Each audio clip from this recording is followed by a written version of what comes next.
저희는 알기 쉬운 생활법령 시작해 보도록 할 텐데요. 떼쓰고 말을 안 듣는 아이 감당이 안 돼서 어쩔 수 없이 훈육 방식으로 사랑의 매를 드는 분들 많으실 것 같은데 앞으로는 이런 부모의 체벌도 아동학대가 될 수 있다고 합니다. 정부에서 폭력 근절 등 아동 대책을 발표했기 때문인데요.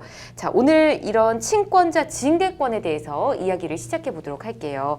자, 우선 권 변호사님 또 자녀가 있으시잖아요. 네. 아직 어리죠? 네. 예, 3살. 예, 3살 정도밖에 안 된다고 얘기를 들었는데 아이 키우다 보면 어쩔 수 없이 사랑의 배를 드는 경우가 있긴 할 것 같습니다. 어떠세요? 네, 제가 아이가 아직 3살이라 저는 때려보지는 않았는데 예. 기본적으로 굉장히 중요한 기본 습관이 안 돼 있거나 행동 수정이 반드시 필요할 때는 체벌을 해야 될 상황이 있을 것 같습니다. 그렇죠. 이제 키우다 보면 그럴 것 같기도 하다라는 네. 이제 부모의 심정으로 말씀해 주셨는데 예전에는 부모님께서 아이의 잘못된 점을 꾸짖을 때 회초리 같은 거 뭐 어르신들 많이 들었잖아요. 뭐 그게 큰 문제가 되지도 않았고요. 근데 이제는 법적으로 문제가 될 수 있다면서요.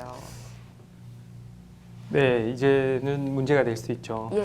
사실 뭐 저희 어머니가 이 방송을 보고 계실지는 모르겠는데 네. 저도 참 어릴 때 많이 맞고 자랐습니다. 예, 맞을 때는 뭐 많이 아팠지만 예. 사실 저희 어머니가 하시는 말씀이 이제 귀한 자식은 떡 하나 더 주고 이제 귀한 자식은 매 하나 더 주고 네. 미운 자식 떡 하나 떡 하나 더 더 주고, 준다. 예. 예, 이런 말씀을 많이 하셨어요. 옛날에 저도- 그런 말 정말 많이 네. 했잖아요. 저도 순순히 아주 잘 맞고 자랐던 것 같습니다. 예, 법으로 이 부분을 좀 따져본다면 이제 민법 제 915조에는 친권자는 이제 자녀를 보호하고 교양하기 위하여 필요한 징계를 할 수 있고 허가를 받아 감화 또는 교정기관에 위탁할 수 있다. 네. 뭐 이런 규정이 있습니다. 그래서 지금까지 이 규정을 근거로 친권자의 이제 자녀의 체벌에 대해서는 조금 관대한 문화가 형성되었던 것 같습니다. 맞아요. 근데 친권자 징계권이 어떤 부분이 문제가 되기 때문에 이번에 체벌을 제외시키려고 하는지 이런 바뀐 부분 좀 알아보도록 할게요. 네, 친권자 징계권이라고 하면 그 범위가 어디까지인지 좀 애매한 부분이 있습니다. 네. 그래서 아동 부모가 학대를 해당하는 행위를 폭력으로 하면서도 이것이 훈육인가 아닌가를 잘못 판단하는 경우가 있다고 이제 본 것 같습니다. 예. 그래서 지금 체벌이 부모의 감정에 의해서 아동 학대를 하는 것을 막겠다 이런 조치로 보이는데요. 복지부에 따르면 2017년에 그 접수된 아동 학대 신고의 가해자의 76.8%가 부모였다고 합니다. 아, 그렇군요. 네, 부모의 체벌로 아동이 다치거나 숨지면 이미 이제 아동복지법의 규정이 있는데요. 그럴 경우에는 이제 폭행죄로 5년 이하의 징역, 700만 원 이하의 벌금에 처해지고 네. 아동학대가 심해서 치사에 이를 경우에는 아동학대 치사죄는 무기 혹은 5년 이상의 징역을 적용받습니다. 이거는 상당히 큰 죄라고 할 수 그렇죠. 있습니다. 예. 그래서 이 부분에 대해서 이제 처벌이 이루어졌을 때 자녀를 폭행한 것이 내가 이제 징계권을 행사한 것이다라는 항변을 하는데 또 그것이 받아들여지는 경우도 있기 때문에 이번 조치를 통해서 조금 이러한 항변 자체를 좀 원천적으로 방지하려는 것으로 보입니다. 예. 네. 그렇군요. 아동학대 치사 너무 심각하죠. 네. 자, 그래서 정부가 나서서 체벌을 막겠다라는 건데 구체적으로 어떤 내용들이 담겼는지 좀 살펴보도록 할까요? 네. 정부가 발표한 이제 포용국가 아동 정책을 살펴보면 네. 이제 아동을 단순한 이제 양육의 대상에서 넘어서 이제 현재 행복을 누려야 할 이제 권리의 주체로 인식하기 시작했습니다. 그래서 그 아동의 삶을 실질적으로 개선하기 위하여 국가의 책임을 좀 더 확대하겠다는 내용인데요. 네. 구체적으로 4대 전략 16대 과제로 구성되어 있습니다.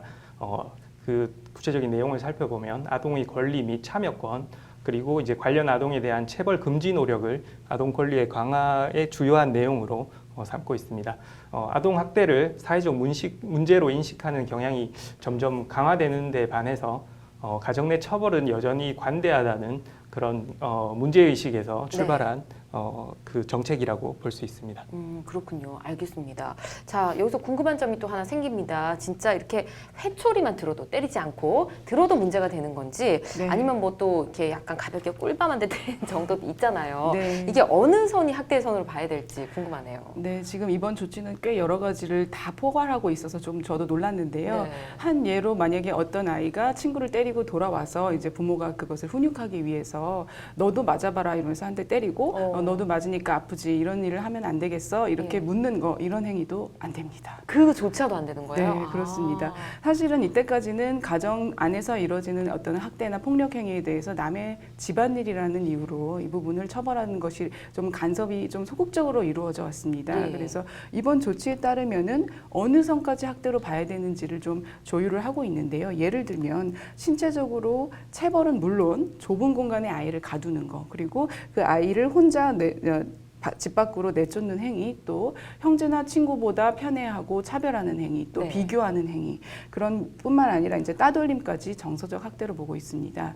그래서 이런 수사 대상에 모든 것을 넣기로 한 건데요. 이번 정책 발표는 아동의 권리, 그 중에서도 기본적으로 신체의 자유, 특히 학대받지 않을 권리, 이런 부분은 정말 기본적인 부분인데, 아동은 이제 본인의 권리를 스스로 좀 쟁취하고 스스로 지켜나가기가 구조적으로 어렵습니다. 그래서 이런 부분에 대해서 아동의 권리를 좀 신장하는 것은 매우 타당한 조치라고 보이고, 좀 더 이런 부분이 발전해야 될 것 같습니다. 알겠습니다. 자, 해외 사례 좀 이야기를 들어보도록 할게요. 해외에서는 부모의 자녀 체벌을 어떻게 보고 있나요? 네, 지금 현재 그 세계 54개국이 예. 체벌을 금지하고 있습니다. 네. 가장 먼저 시작한 나라가 스웨덴인데요. 네. 자녀 체벌 금지한 것이 한 40년 정도 되었으니까요. 그렇게 오래된 것은 오래되진 않았네요, 그래도. 그렇게 예. 볼 수 있습니다. 그 한편 또 체벌에 좀 관대한 나라로 프랑스가 알려져 있는데요. 아, 그래요? 예. 근데 프랑스도 이제 지난해 말에는 그 자녀의 체벌을 금지하는 그 법안이 하원을 통과했습니다. 그렇군요. 그 가까운 일본을 살펴보아도요, 그 자녀 체벌을 금지하는 네. 것을 명시한 법안인 이제 아동복지법이 내년 4월부터 시행된다고 합니다. 그렇군요. 네. 뭐 유럽 이야기도 들어봤고 가까운 일본 예시도 들어봤고요. 이번 정부 발표로 인해서 이 부모의 교육권조차 법으로 통제를 하는 거는 부모를 잠재적 범죄자로 만드는 게 아니냐, 이런 논란들이 굉장히 나오고 있습니다. 변호사님 의견들을 좀 들어보고 싶은데 박 변호사님 어떻게 생각하세요? 네, 물론 뭐 그런 시각도 지금 현재 우리나라 문화에서는 충분히 가질 수 있는 의견이라고 생각합니다. 예. 예, 그러나 체벌도 일종의 이제 폭력이고요. 폭력은 그 당하는 사람의 고통에서만 끝나는 게 아니라 네. 또 새로운 폭력을 낳을 수도 그렇죠. 있으니까요. 네. 이런 또 그래서 가정 내 체벌을 조금 이제 그 범죄화하고 금지시키는 방향으로 우리 문화나 이제 제도를 해 나가는 것이 좀 더 올바른 방향이지 않나 그렇게 네. 생각을 하고 있습니다. 그렇군요. 알겠습니다. 자, 꽃으로도 사람을 때리지 마라, 이런 말 있지요. 체벌이 아닌 다른 훈육법으로 우리 아이들에게 어떻게 다가가면 좋을지 어른들 모두가 고민을 좀 해봐야 될 것 같습니다. 친권자 징계권 관련해서 더 궁금한 점 있으신 분들 법제처 홈페이지에서 참고를 하시면 될 것 같고요.